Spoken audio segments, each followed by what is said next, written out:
Hello, everybody. How are you all doing? Still with us? Awesome, good.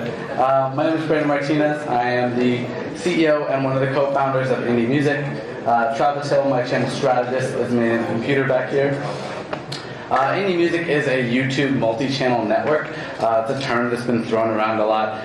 Essentially, we aggregate channels. We look at ourselves in terms of consultants or strategists specifically for YouTube. So sort of helping artists, labels, content creators collect on a revenue stream and optimize that in an area where they may not be doing so.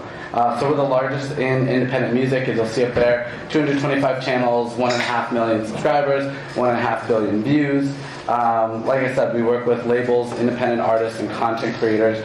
So some of our partners include Matt Decent, which is Diplo's label, has Riff Raff and Rusko, also Decon, Rock Marciano, J Electronica, OK Player, which is Questlove's blog and label, I Am Sound, which is Lord Huron and IO Echo, Babel Music, Wild Honey Pie, Insomniac, Mr. Motherfucking Esquire, Brendan Benson, Soulcon.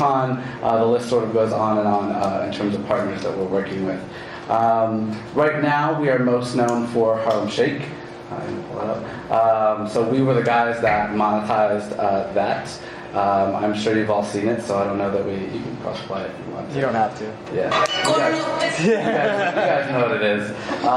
So if you want to zoom out though. So what we do in terms of helping artists and labels is also one on the front end, we'll show you some examples of that, but also on the back end. We've talked a lot about rights, I think, in a bunch of these different presentations and things like that. The back end on YouTube is a mess in terms of master rights, publishing rights, etc. And especially in the case of independent artists, there's really nobody looking out for them. So especially in this instance, initially, the song was released through Jeffrey, which is an independent sort of spin-off of Matt Decent. It's their digital EP and singles only label. So they had no major label or no major distribution attached to it whatsoever. So what we did is on the back end controlling or administering the rights and through the metadata. One of the things we did is we inputted the ISRC code in that metadata, which generated that buy link at the bottom right-hand corner there. So pointing audiences towards Google Play, Amazon, iTunes, eMusic, etc. So driving traffic to the single to go purchase it. So of I think there's been 1.2 billion views tracked on Harlem Shake. So even if only a fraction of that audience goes to buy the single, that's still significantly more than they would have without that small little piece of information in there. But also in this instance, Matt Decent also controlled the publishing rights, so it's just more revenue that we were able to get on behalf of the label and our partners. So we claimed all of these Harlem Shake videos. I talked a little bit about the front end side of it as well. So again, we work with, we're genre agnostic, obviously partners of all different kinds, but also we work with content creators as well. So one of them is Insomniac. Insomniac Events, which put on Electric Daisy Carnival. So we're going to show you an example of what their channel looked like before they started working with us. Sort of the old layout, it's not partnered. There's really no organization here. On the back end, we were able to see that there was no tagging done whatsoever. The views were good, but definitely could have been better. Some of those are pretty high, but it's sort of over a significant period of time. So again, our business is built on top of the YouTube platform, but again, sometimes those analytics that are on the back end, they're very robust, but a lot of times people just don't know how to navigate through them. Oftentimes our labels, because they're indie labels, are vastly understaffed, and our independent artists just don't simply have the time or knowledge base to sort of figure that out. So we sort of help them get through learning how to better use that. So one of the things, especially for Insomniac, that we realized is that their watch time. So there's actually a graph you can watch along with your video, where you can watch the watch time with your video and how the audience is engaging with that video. Typically, it starts at around 100% engagement, obviously, and then kind of slowly trails off from there. One of the things that we found with Insomniac is that their watch time was very consistent all the way through about 2 minutes. They couldn't really keep up any time after that, so really consistently fell off after there. However, there would be a spike occasionally where that would jump right back up to like 100%. What that typically means is that the audience is either timestamping that and then sharing that with their friends, or they're rewinding it and wanting to see that over and over again. Of course, what that was a cute girl walking by in like booty shorts, so what they quickly realized is they obviously need more girls in their videos. And it wasn't gratuitous or anything like that, but it was very just indicative of like what their events are, Electric Daisy Carnival being the biggest one.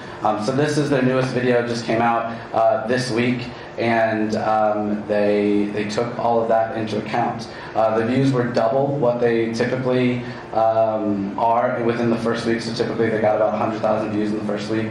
This jumped up to 200,000. You'll see there's girls right off the bat. Their tagging was significantly improved, so it made it easier to find on the platform as well. So obviously, Google or YouTube is the second largest search engine in the world after YouTube. People don't understand or realize how important the tagging and again all of that metadata and all of that really is to success on the platform. I think you'll also notice this is using the new layout on YouTube, which goes. I think they pushed it out to everybody this week, if not today.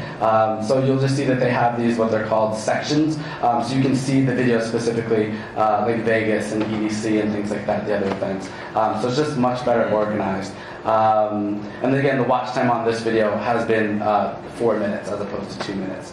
So just little implementations, little things you can do on the back end really help you to build success on the platform.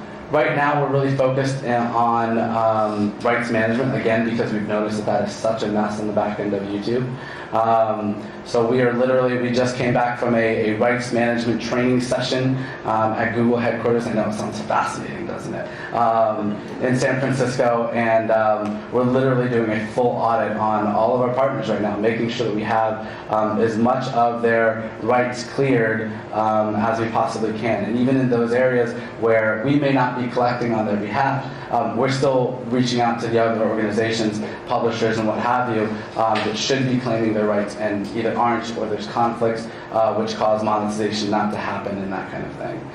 Really just trying to get as much revenue on behalf of our partners and views and subscribers, etc., to drive that as much as we can. We're also working on a lot on promotion. Seth talked about discovery at the beginning. So again, for us, that's on the back end, this metadata, keywords, things like that. But also additionally, what can we do off of their channel as well? So we're working on a documentary with Bonnaroo right now, where they're putting together kind of like a super group of artists that are up and coming, would be on their radar, but not quite ready to perform at the festival. So we're sending 2 of our channel partners, Black Violin, which are these guys that do sort of classical music, but to hip-hop beats. And they've also performed at the inaugural ball this past year. And Soul Khan, who I mentioned, who's an up-and-coming rapper from Brooklyn, part of the Brown Bag All-Stars crew for any of you hip-hop heads in the audience. And they're going to be performing with 2 other artists as part of a super group at 12:30 a.m. on Saturday night, if any of you will be there. And they're shooting a documentary around the whole thing. So after the festival, there will be all this content, full support from Superfly and the festival, and YouTube is a part of that as well. So again, driving views and subscribers and things like that from other sources, in addition to just what you can do on the platform as well. Sorry, we do a lot of stuff, and I feel like I crammed a lot of information in there. Powerful. Any questions? Yes. So I have 2 questions. So first off, do you have any hand in the ads that are served against the content? Yes. So there's a couple different ways I can answer that question. One of the ways that we differ from, let's say, a Vivo is that you'll notice that Insomniac events up there, that's their channel. So we're not trying to brand ourselves on top of our channel partners. If any of you are from Vivo, sorry. So one of those other ways is that we also allow our partners to control the ads that are on their channel as well. So I think, for example, in this one, I don't think there was any sort of pre-roll or anything like that. Then the first week, Insomniac, if they don't want to run ads, they don't have to run ads on their channel. So our channel partners control all of their IP, the content, the channel itself. We don't own any of that. Again, we're helping them build their businesses on the platform. So in terms of the types of ads, they control that. If there are any sort of objectionable categories or things like that, we can turn those off as well. Like, let's say one of our partners gets a deal with Coke, and so they want to turn off other beverage ads that run on the videos. We can turn that off for them as well. Again, being that this is the music industry, everybody's looking at sponsorships and promotions and things like that. We're trying to work with the music industry to help them build from there. So again, helping them build on the platform. Then my second question was, how did you all get your start? I was a talent agent, a digital talent agent a few years ago. So I was one of the first agents to do deals with Machinima, which was one of the very first multi-channel networks, if you've heard of them. Was always a music guy at heart. I lived in LA within what I think are walking distance of what I think are the 4 best venues in LA. So I do my Hollywood thing, go home, go see shows.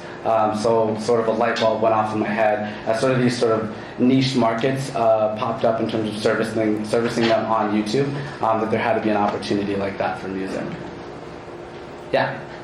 So you mentioned your platform. Is there a product behind this, or is it mostly consulting and working with the clients and figuring out the YouTube strategy? So the consulting part is definitely the initial start of the company. That's what's great about multi-channel networks, is that we're built on top of the YouTube platform. So actually we're doing a panel at Northside next week talking about some ridiculous title like Building on the Shoulders of Giants or something like that, where we're building on the platform. However, I think that what we've realized now are what are the things that our channel partners need to build further. So again, we talked a lot about the analytics being kind of hard to navigate, and also in terms of third-party claiming for user-generated videos. How can we better ingest sound recordings and metadata and things like that? So we're in sort of an alpha phase right now of building out a product, and maybe we'll come back and show that in a couple months or so. Cool. Sweet. Oh, yeah, sorry. How are your fees determined? So we do a revenue share with our partners. They never pay us anything. It's a base percentage of 10%, just typically what most of our partner, or what we're getting from most of our partners. Okay. Cool. Thanks, guys. Awesome.